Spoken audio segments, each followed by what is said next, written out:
Alright, so I'm just going to go over my approach to Jedi Master Luke led Jedi. I have the alt, but I think I'm going to try to do these 4 waves without the alt just to show you that you don't need it. This biggest thing the alt does, it'll boost your damage and it'll give you a taunt ignore, which is really nice, but he can make 4/4 without it. This is kind of the standard team I use: JML, Jolie, Basti, and Revan. The 5th is kind of, it's whatever. It's what you can spare. I've done it with even some of the Jedi Master Kenobi requirements, like Ayala. I did it with earlier today. Gas makes it the easiest, but I'm just going to do it with Anakin just to show that you don't need gas. It's really just these 4, and then you know, a solid 5th of some sort. As far as mods, nothing groundbreaking. Basically, Luke with speed and sometimes I run him with potency, but you can run him with health. He's not even that fast right now. Obviously quite tanky, but as a Galactic Legend, he'll still go first, and you don't need him so blazing fast like you do in arenas. Biggest thing I'll say for him is on his lead, the inherited teachings, which passes Jedi lessons. Basically, I mean, you know how it works from arena, but the biggest thing for TB is that it gives TM, and then it gives protection recovery based on Luke's max protection. And that's huge because if any other Jedi in the team targets JML with this, it'll keep his protection on him. If his protection's on him, he'll be taunting always. If he drops his protection and he's just into his health pool, then he loses his taunt and other Jedi can be focused. And most of the other Jedi on this team besides Jolie are a little bit squishy. So if you're ever in doubt, like the biggest rule of thumb for running JML lead is if you're in doubt, use inherited teachings on JML himself. Even like once you have the alt, that's the primary way to build the alt too, so that's great, but it's just, if he loses taunt, your team's vulnerable. And if Droideka gets a shot at the wrong person, if they trigger Savior or they kill Jolie, like it can get nasty even with a GL. So that's just kind of an aside. Jolie, standard stuff. Right now, just Relic 5. Most people have at least a mid-Relic Jolie. Nothing crazy. Lots of health. Health primaries, health mods. Some speed, but he doesn't need to be crazy fast. He's basically like your insurance policy. He's there to call assists. He gives his first special gives bonus protection, which will also support Luke's taunt. And he's there as a revive if shit goes really bad. Basti, just kind of, you can either put a tenacity set so she avoids things like ability block being put on her, or buff immunity is another thing that I think the B2s apply. But you can run health or you can run potency offset. Any of those will benefit her. And then run tanky, either health or protection, arrows and circles. And then a potency cross is nice, but because without the alt, she's the primary way you strip taunts off of the opposing team. When you have JML's alt, because everybody will ignore taunt once he uses it, that's not as critical, but some potency on her is nice for her to try to drop the taunts off of the Magna Guards. So you can get to the Droidekas. I mean, really the Droidekas and the Droid Battalion stacks are the biggest threat. With JML taunting, the other direct, like, single target damage can't do much to your team. You just have to worry about, you know, Droidekas and then the AoEs. Pretty standard Revan, speed with health. Make him tanky as well, either health or protection on these 3. This one's a nice defense one. He doesn't need to do a ton of damage. Most of your damage is coming from JML and either Gas or Anakin, whoever you're using. You just want him to be a little bit beefier, because even at relics, Revan is not as he's not as tanky as some other characters at high relics. Like Gas at high relics is a monster. Revan can still get pew-pewed pretty easily. And you know, good speed, nothing like godlike or anything, but solid. And then Anakin, kind of just standard stuff. Most people build him like offense or health. Some people build him all health. All of that's fine. I mean, He's Relic 7 like many people's are. He's got a good health pool. He's got decent speed. He's got good physical offense. It's nothing, no secret to him. Just more damage, and since he is a hero unit, he'll do good things for your team as well. Alright, so enough about that, and let's just go into the battle. Like I said, I'm going to try to avoid using the ult just to show that you don't need it. I guess if I get into trouble, I might use it, but just to save the waves, but shouldn't be too bad.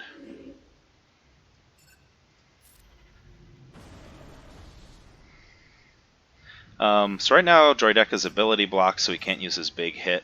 So I'm just... B2 is always a pain in the ass for Jedi teams because of the strip of the buffs, so I'm just going to try to blow him up. So even with a Galactic Legend, like, he took away half my protection. Like, Droidekas are really something. So I'm going to start to use Inherited Teachings on him, just build a little more protection. With this AoE, I'm probably going to AoE. I mean, it's overkill. Like, I'm definitely going to kill him, but I'll do some damage to the B1, so might as well. Just going to beef up Luke a little bit. Start calling some other people just to pass out the buff.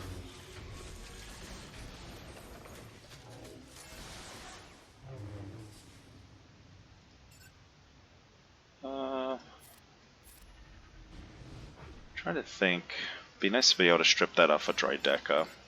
But in the meantime, I think I'm just going to target the B1s. Okay, so the Droideka just killed my JML and procced Savior. That's how hard they hit.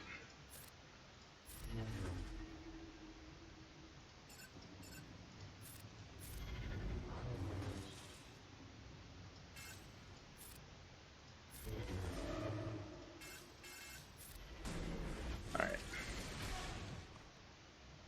I really want this Droideka to drop his bubble.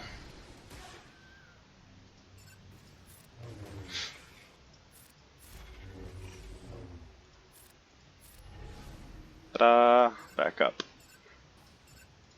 So I want him back taunting. I'm going to call Jolie to assist just to start to build up my revive again. So now I have ult, but like I said, I'm going to try to avoid using it.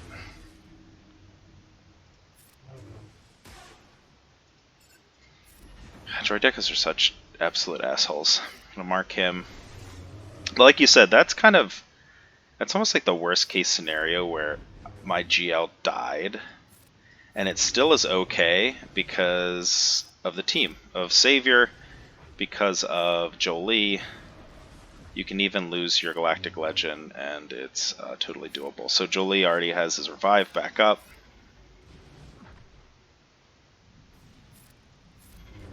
Just trying to kill this Droideka, build up JML's protection a little bit, and now we should be pretty safe. So I'm going to kind of use basics and just like general assist to get out of the wave, rather than any big special. As you see, I really do use, even if I'm not using the ult or I didn't have the ult, I use Inherited Teachings a ton. It also feeds TM, which is always great.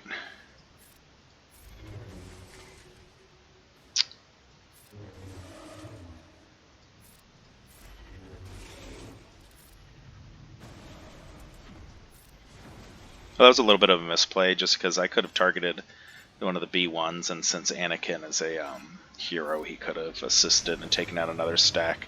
But it doesn't really matter. Honestly, the first wave is more dangerous than the second in most TB battles. So you see, like, I can still use it to kind of top people up, even if I'm not trying to feed JML protection. I've heard some people say they use Jedi Knight Revan lead if you don't have the ult. I just disagree with that because of how reliable his taunt is to protect the rest of your team. If he's not in the lead, like, Revan has better protection recovery mechanics and health recovery mechanics, but you don't have anyone taunting, and I just feel like that can go really south really quickly.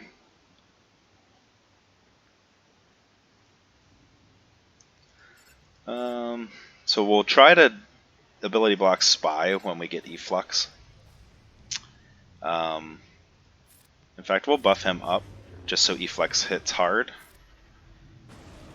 So that's one of the nice things about having some potency on him. So now even when Spy gets a turn, even if he wasn't taunting, Spy's not going to use his huge hit. So it just kind of gives you some protection there.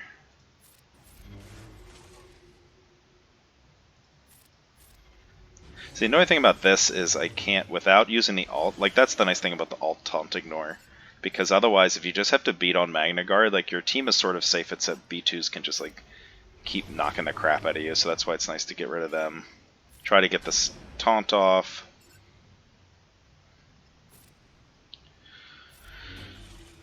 And the Jedi Lessons also gives mastery, so again, in addition to like the protection recovery, even if you don't have the alt, it's always nice to have the bonus mastery off of it, so it's nice to pass that buff around regardless.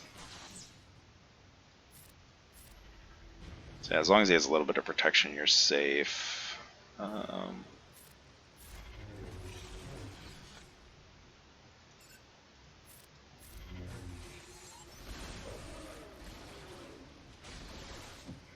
So here, he gets the Undispellable Taunt. I think that's because I forget the part of his kit. It's like reading a giant novel trying to read JML's kit. I think there is a point where his taunt becomes undispellable. I think if someone else gets hit below full health, he'll taunt for a turn. Anyway, it's nice, but you can't always count on it, and then you want to put protection back on him. Just so when it drops, so like his undispellable taunt just dropped, and he still has taunt because of that.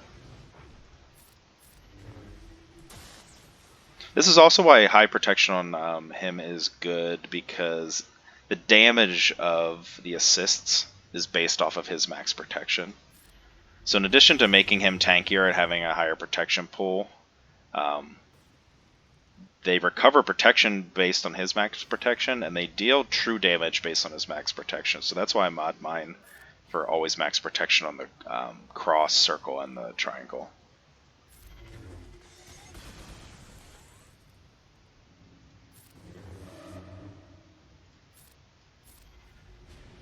So there, even though he had healing immunity, because I cast that with Jolie, he gives bonus protection, and the bonus protection caused him to taunt.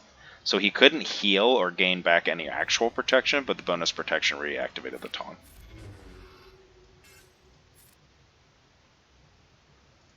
I'm going to just clear these.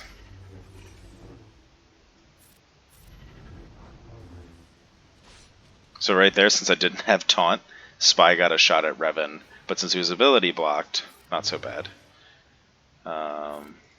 He'll hum up a little bit, then put protection back up, and he's taunting again.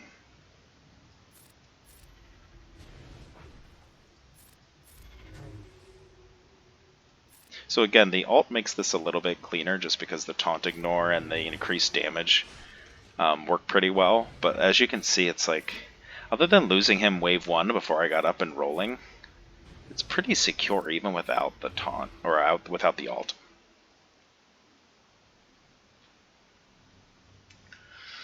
I'm trying to blow up the B2. I know Droid Deck is going to get a turn. I wish I'd gotten Efflux off before he did, but let's see if I can strip this. Oh, that was helpful. I want that buff immunity off of him, so he can taunt again.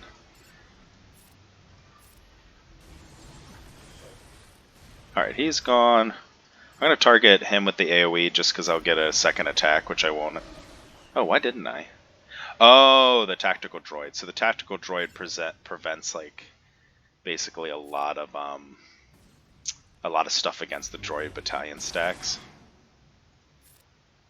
Does he have healing immunity? He doesn't, just buff immunity. Can still give him back some health. Oh, this is looking a little dicey. There we go. Stun, please? No? No stun?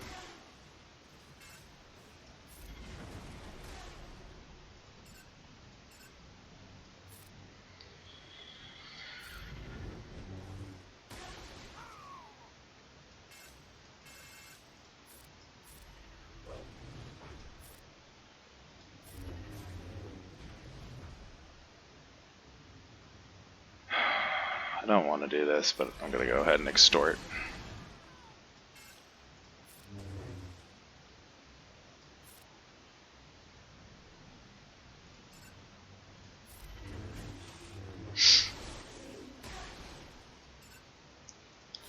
Efflux. Pump Jolie up. And res everyone. I'm definitely not loving how this wave is going. Oh.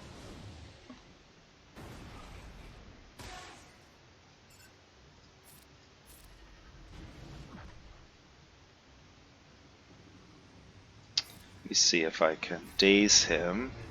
That would. I hate Droidekas, man. Alright, he's out. I'm gonna just basic so I can bring back JML soon. But really, this is still safe. Give him a turn. He'll have revive next turn, so I will just heal up Revan some. Mark Newt. So you can see it's like sloppy, but near the end. But overall, still pretty safe.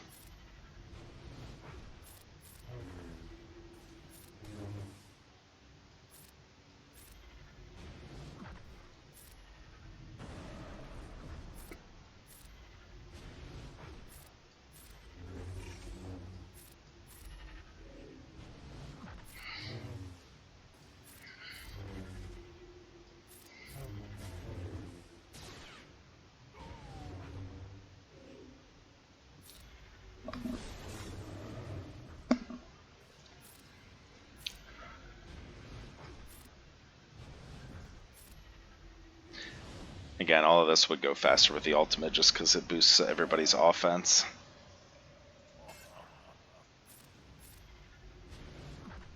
Extortion.